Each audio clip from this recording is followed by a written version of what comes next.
সহযোগী বিচাৰক মণ্ডলী, যদুমণি মহন্ত ছাৰ, সহকৰ্মীবৃন্দ আৰু ছাত্ৰ ছাত্ৰীসকল,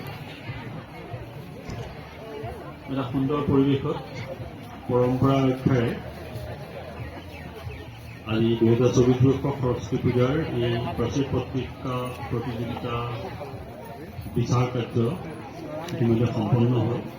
ইংৰাজী বিভাগে প্ৰথম স্থান পাবলৈ সক্ষম হৈছে প্ৰাচীৰ পত্ৰিকা। আমাৰ অসমীয়া বিভাগ বাংময়ী আমাৰ থাৰ্ড পালে, তৃতীয় স্থান। অৰ্থনীতি বিজ্ঞান বিভাগে উদগনিমূলক বঁটা পাবলৈ সক্ষম হৈছে ইক'জিটি। লগতে এইফালে আহোঁ, আমাৰ এইবাৰ ৰাজনীতি বিজ্ঞান কেনেকুৱা অনুভৱ কেনেকুৱা? ৰাজনীতি বিজ্ঞান বিভাগে দ্বিতীয় স্থান পাবলৈ সক্ষম হৈছে।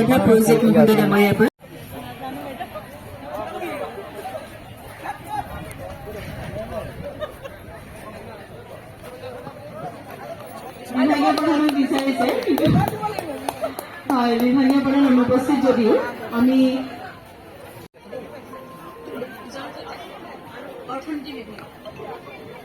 ইয়াৰ লগতে আমি অৰ্থনীতি বিজ্ঞান বিভাগৰ ইক'জ্যোতি নামৰ প্ৰাচীৰ পত্ৰিকাৰ লগত জড়িত হৈ থকা দলটিকো আমাৰ মাজলৈ আমি আমন্ত্ৰণ জনাইছো।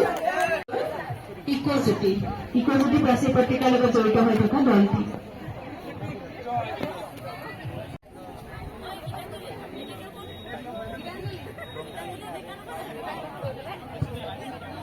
এইবাৰ আমি শ্ৰেষ্ঠ সম্পাদকৰ বঁটা প্ৰদান কৰা প্ৰাচীৰ পত্ৰিকাখনৰ সম্পাদক গীতাঞ্জলি ডেকা।